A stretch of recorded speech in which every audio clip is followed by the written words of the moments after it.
नमस्ते दोस्तों। मेरा नाम डॉक्टर उज्जवल राठौर है और मैं University of California San Francisco में एक वायरोलॉजिस्ट हूँ।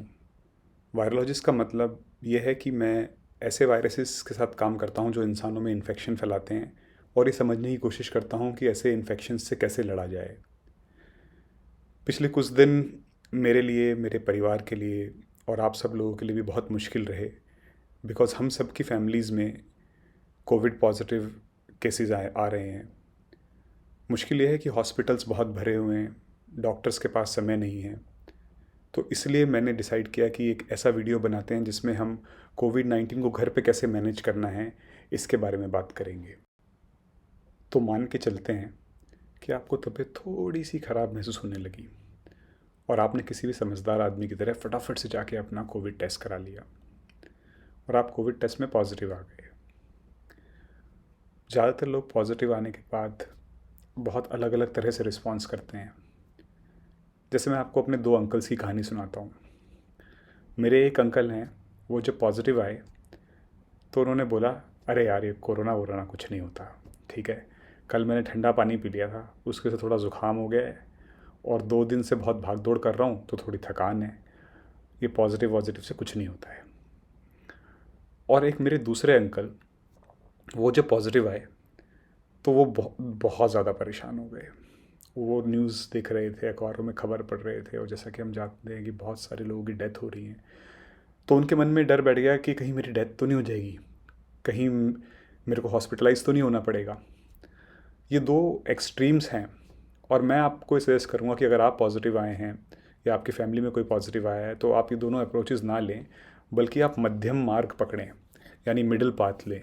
जिसका मतलब ये है कि ना तो ज़्यादा लापरवाह हो, इस बीमारी को लाइटली लें, बिकॉज़ आपको पता है कितने सारे लोगों के लिए बहुत सीरियस हो रही है बीमारी, और ना ही बहुत ज़्यादा स्ट्रेस लें और परेशान हो, क्योंकि हमें पता है कि 90% से ज़्यादा लोगों को बहुत आसानी से इस बीमारी से रिकवरी हो जाती है।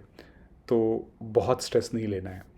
तो फिर करना क्या है, चलिए सीखते हैं। जो पहली चीज़ आपको पॉजिटिव आने के बाद करनी है वो ये है कि अपने परिवार, अपने आसपास के लोगों को सुरक्षित करना है।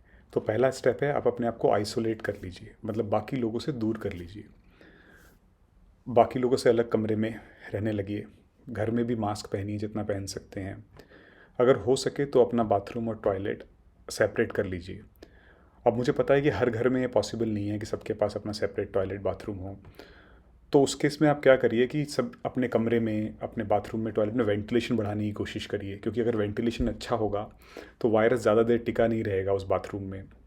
कोशिश करिए कि जब आप नहा रहे हैं उसके बाद बाकी लोगों के नहाने के टाइम में गैप आ जाए।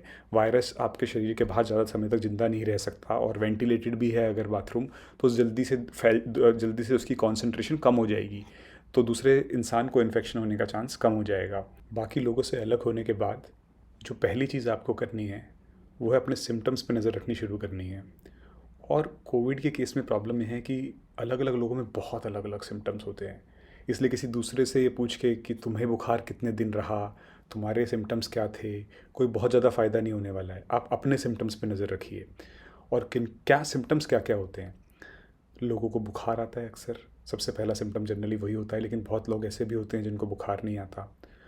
कुछ लोगों को कम बुखार आता है, कुछ लोगों को ज़्यादा बुखार आता है, ज़ुकाम शुरू हो जाता है, बॉडी में दर्द शुरू हो जाता है, कभी कभी हेडेक भी होता है, खांसी शुरू होती है, कुछ कुछ लोगों को डायरिया यानी कि दस्त और उल्टियाँ भी शुरू होती हैं।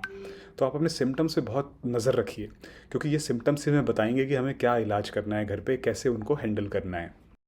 सबसे इम्पॉर्टेंट चीज़ जो आपको मॉनिटर करनी है वो है आपके ऑक्सीजन लेवल्स।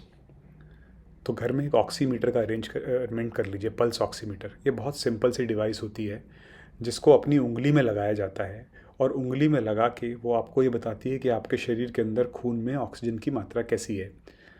ज़्यादातर लोगों में ये 97 से 100% के बीच में होती है, बट कुछ लोगों में बिना बीमारी के भी थोड़ी कम होती है।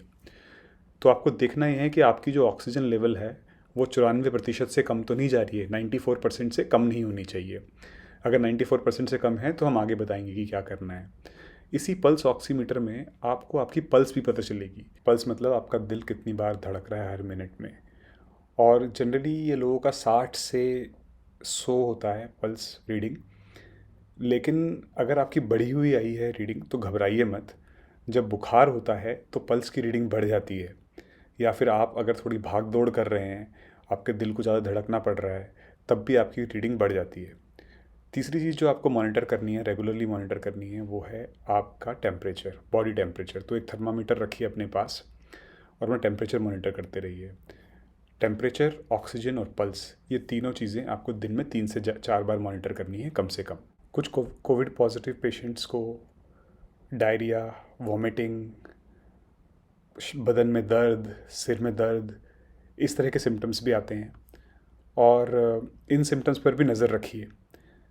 सवाल यह है कि ये सब मॉनिटर करके और ये सब सिम्टम्स पर नज़र रखकर हम करेंगे क्या, हम एक्शंस क्या लेंगे।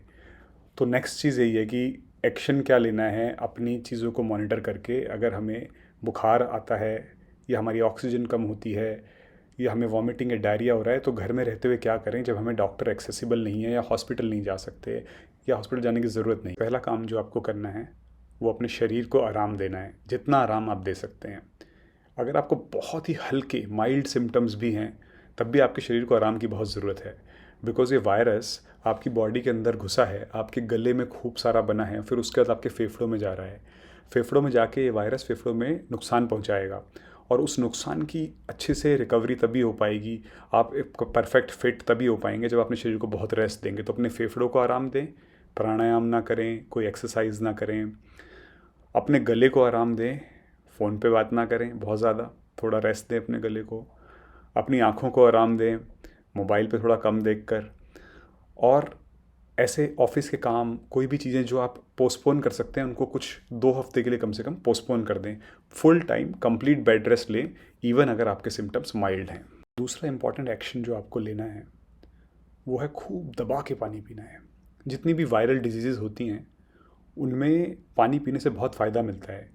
हमारे शरीर में से वायरस जल्दी बाहर निकलता है, और जो वायरस की वजह से डैमेज हुआ होता है उसकी वजह से जो केमिकल शरीर में इकट्ठे हुए होते हैं जो नुकसान पहुंचाते हैं, वो भी शरीर से जल्दी बाहर निकलते हैं अगर हम खूब अच्छे से पानी पीते हैं। तो कितना पानी पिएं? कम से कम आपके शरीर के वज़न का 5% पानी पीजिए। मतलब अगर आपका 60 किलो वज़न है तो 3 लीटर पानी कम से कम रोज़ पीजिए। अगर आपको डायबिटीज़ नहीं है तो मैं बहुत स्ट्रांगली रिकमेंड करूँगा कि आप डेली का 1 लीटर इलेक्ट्रोल पीना शुरू कर दीजिए, क्योंकि इस बीमारी से आपके शरीर में कमज़ोरी आएगी और ये आप खाना खाना मुश्किल होगा। तो इलेक्ट्रोल आपके शरीर की ताकत बनाए रखने में बहुत मदद करेगा। और अपने शरीर को इन्फेक्शन से लड़ने में मदद करने के लिए खाना भी एकदम सिंपल रखिए, जैसे खिचड़ी, बहुत हल्का पतली दाल, सूप, फ्रूट्स, इस तरह की चीज़ें खाइए ताकि आपका शरीर डाइजेशन में एनर्जी लगाने की बजाय इन्फेक्शन से लड़ने में एनर्जी लगा पाए। आप मुझसे पूछेंगे कि खाना, पानी, रेस्ट, ये सब तो हमें भी पता है, थोड़ा दवाइयों का बताइए। दवाइयों का मुद्दा सबसे जटिल है कोविड-19 के लिए। हर डॉक्टर अलग दवाइयाँ लिख रहा है। कुछ डॉक्टर 15-15 दवाइयाँ लिख रहे हैं, कुछ डॉक्टर दवाइयाँ बिल्कुल रिकमेंड नहीं कर रहे हैं माइल्ड केसेस में, इवन मॉडरेट केसेस में। तो सही क्या है? इसके लिए मैंने अपने कुछ इन्फेक्शियस डिजीज़ डॉक्टर फ्रेंड से भी सलाह ली, और WHO, CDC, NIH, इन सब की गाइडलाइंस पे ध्यान दिया, और सारी रिसर्च पढ़ी कि क्या दवाइयाँ हैं जो कोविड-19 के केस में यूज़फुल हैं और क्या दवाइयाँ हैं जो यूज़फुल नहीं हैं। तो पहले यूज़फुल दवाइयों की बात करते हैं। अगर आपको बुखार आ रहा है बार बार, तो आप पैरासीटामॉल यानी डोलो 650 को दिन में 3 बार ले सकते हैं, हर 8 घंटे के इंटरवल पे। अगर बुखार बहुत तेज़ है और 8 घंटे से पहले ही वापस आ जाता है, अगली डोज की टाइम से पहले वापस आ जाता है, तो आप इस दवाई को हर 6 घंटे के बाद भी ले सकते हैं, लेकिन उससे कम, उससे जल्दी मत लीजिएगा।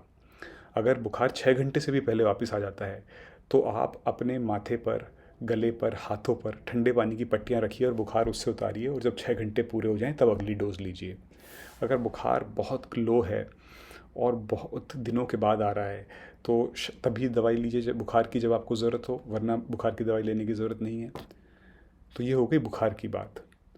अब दूसरी दवाई क्या हो सकती है? इस केस में काफ़ी लोगों को एसिडिटी भी हो रही है, तो अगर आपको एसिडिटी है तो आप फेमोटिडिन ले सकते हैं 20 mg दिन में 2 बार, खाना खाने से आधा घंटा पहले। काफ़ी सारी दवाइयाँ और भी रिकमेंड की जा रही हैं, जैसे विटामिन डी। अगर आपको पता है कि आपको विटामिन डी की डेफिशिएंसी है तो अब आप विटामिन डी लेते रह सकते हैं, उसमें कोई परेशानी नहीं है। अगर आपको बहुत खांसी है और खांसी से परेशानी हो रही है, सो नहीं पा रहे हैं, तो आप खांसी की दवाई ले सकते हैं। अगर कंजेशन है तो आप स्टीम ले सकते हैं, और अगर गला ख़राब है तो गार्गल्स कर सकते हैं। काफ़ी लोगों को कोविड के केस में उल्टी और दस्त भी होते हैं। अगर आपको उल्टी या दस्त होते हैं तो मैं रिकमेंड करूँगा कि आप इलेक्ट्रॉल पिएँ। इसके अलावा अगर आपको एक आध बार ही दस्त हुए हैं तो कोशिश करिए कि डायरिया की दवाई ना लें, दस्त की दवाई ना लें। बट अगर एक दो बार से ज़्यादा हो रहे हैं तो फिर आपको लेनी पड़ेगी। अब आप मुझे बोल सकते हैं कि अरे आपने तो कुछ दवाइयाँ ही नहीं बताई, डॉक्टर्स तो हमारे यहाँ पे एंटीबायोटिक्स लिख रहे हैं, आइवरमेक्टिन लिख रहे हैं, फेविफ्लू बता रहे हैं। तो मैं आपको बता दूं कि ये सारी दवाइयाँ काम नहीं करती हैं। आइवरमेक्टिन का, एंटीबायोटिक्स का और फेविफ्लू का कोई फ़ायदा नहीं है कोविड-19 के केस में। एंटीबायोटिक्स का एग्जांपल लेते हैं। एंटीबायोटिक्स होती हैं ऐसी दवाइयाँ जो बैक्टीरिया को मारने वाली दवाइयाँ होती हैं। ये एक वायरल इन्फेक्शन है और वायरल इन्फेक्शन में एंटीबायोटिक्स काम नहीं करती हैं। बल्कि बहुत बार स्ट्रॉन्ग एंटीबायोटिक्स लेकर पेशेंट की तबीयत बहुत ख़राब हो जाती है, क्योंकि एंटीबायोटिक्स आपके जो शरीर में आपके दोस्त बैक्टीरिया हैं उनको मार देती हैं। तो आपका पेट ख़राब हो जाता है, आपके माउथ में अल्सर्स पड़ जाते हैं, आपकी शुगर लेवल अप हो जाती है कई बार। तो इस बीमारी में specially in mild cases antibiotics की बिल्कुल भी ज़रूरत नहीं है। एंटीबायोटिक्स सिर्फ हॉस्पिटलाइज पेशेंट्स को, सीरियस पेशेंट्स को डॉक्टर हॉस्पिटल में दे तो ठीक है, बट किसी भी माइल्ड या मॉडरेट डिजीज केस में मैं रिकमेंड करूँगा कि एंटीबायोटिक्स बिल्कुल ना लें, वो नुकसान करती हैं। आइवरमेक्टिन का कोई फ़ायदा नहीं है, तो आइवरमेक्टिन लेने की कोई ज़रूरत नहीं है इस बीमारी में।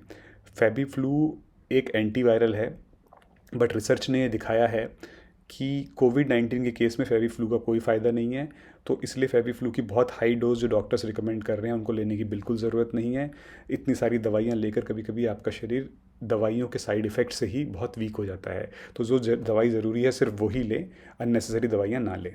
जब वायरस आपके शरीर में घुसता है तो वो सेल्स के अंदर जाता है और वो अंदर जाके मल्टीप्लाई करना शुरू कर देता है। वो अपनी एक की दो कॉपी, दो की चार कॉपी, चार की आठ, 16 ऐसे खूब सारी कॉपी बना लेता है। वायरस खूब बढ़ जाता है शरीर में।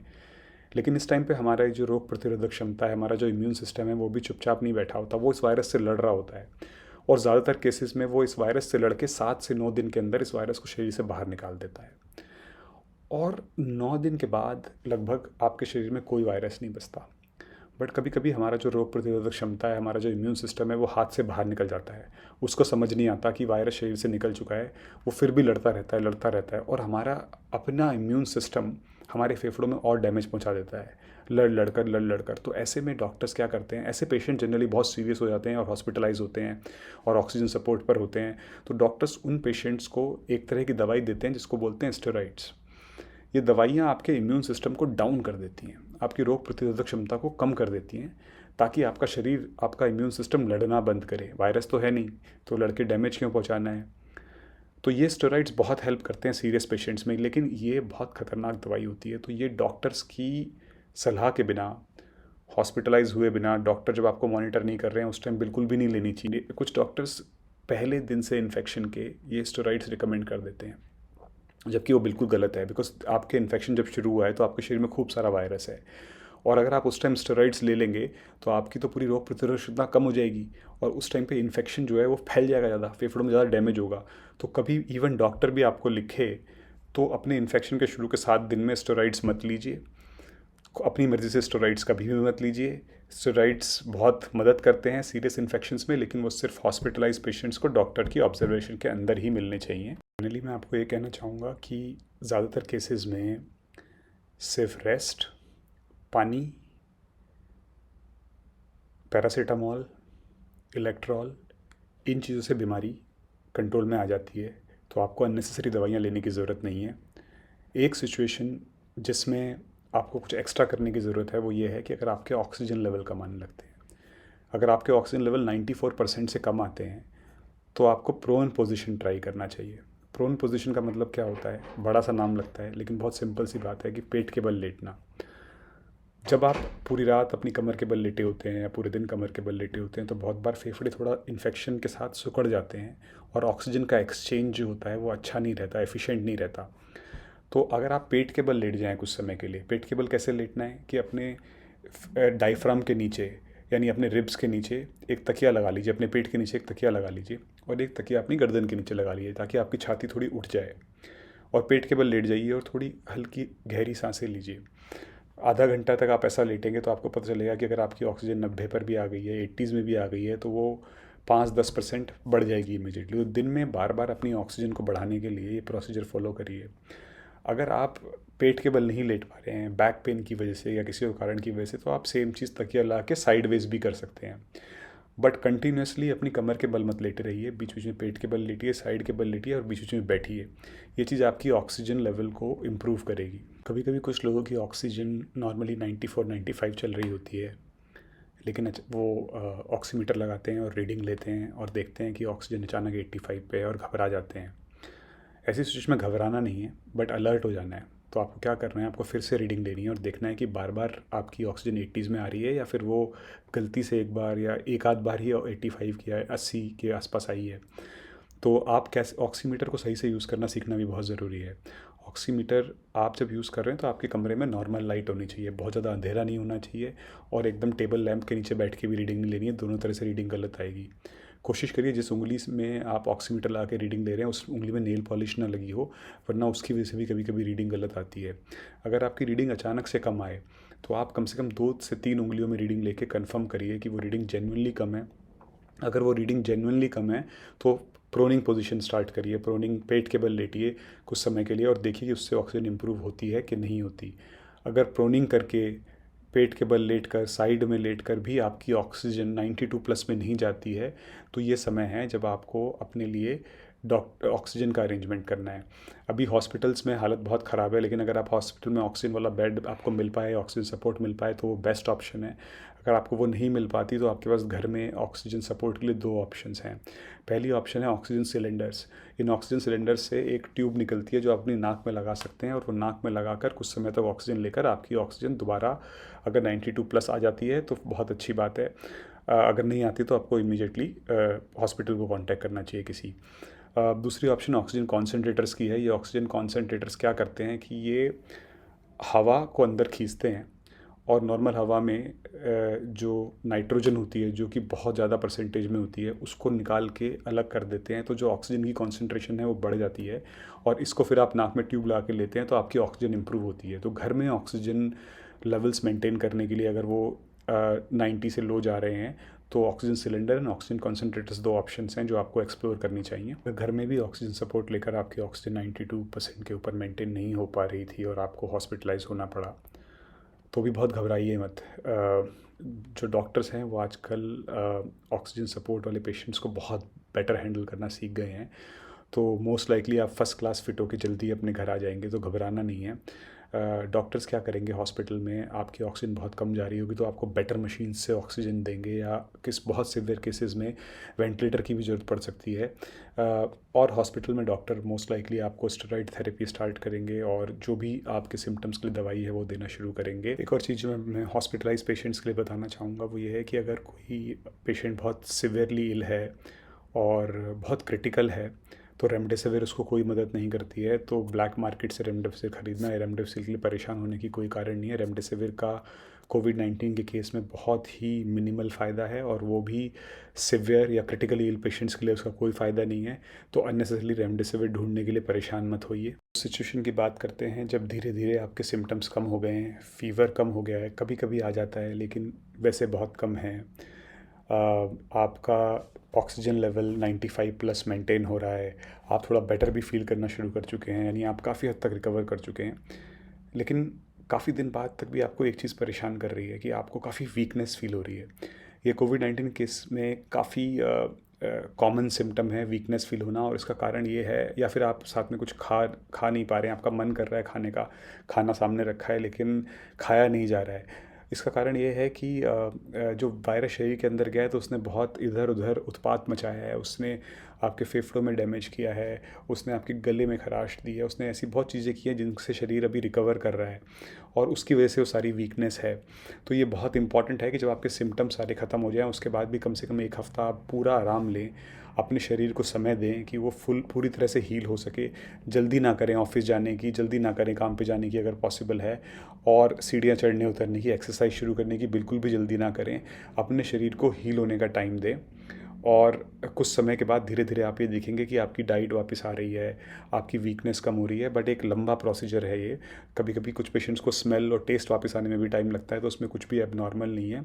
मैं आपको सलाह दूंगा कि अगर आपको डायबिटीज़ नहीं है और आप खाना नहीं खा पा रहे हैं तो इलेक्ट्रॉल या कोई भी ओआरएस लेते रहिए, ताकि वो आपके शरीर को थोड़ी एनर्जी दे।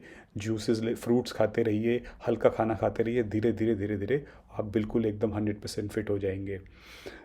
ये मैंने थोड़ी सी कोशिश की आज सिंपल शब्दों में बता पाने की कि ये जो बीमारी है इसको कैसे घर में मिनिमल दवाइयों के साथ मैनेज किया जा सकता है। बट अगर आपके कोई स्पेसिफिक क्वेश्चंस हैं तो प्लीज़ नीचे कमेंट बॉक्स में मुझे बताइए। मैं और मेरे दूसरे साइंटिस्ट एंड डॉक्टर फ्रेंड्स उन क्वेश्चंस को आंसर करने की कोशिश करेंगे। अगर आप चाहते हैं कि मैं किसी और टॉपिक पे वीडियो बनाऊँ आप लोगों को चीज़ें समझाने के लिए, तो प्लीज़ मुझे बताइए। एंड मैं या मेरे कुछ दोस्त हम लोग बहुत खुश होंगे वो चीज़ें आपको एक्सप्लेन करके। Stay healthy, stay happy, bye bye.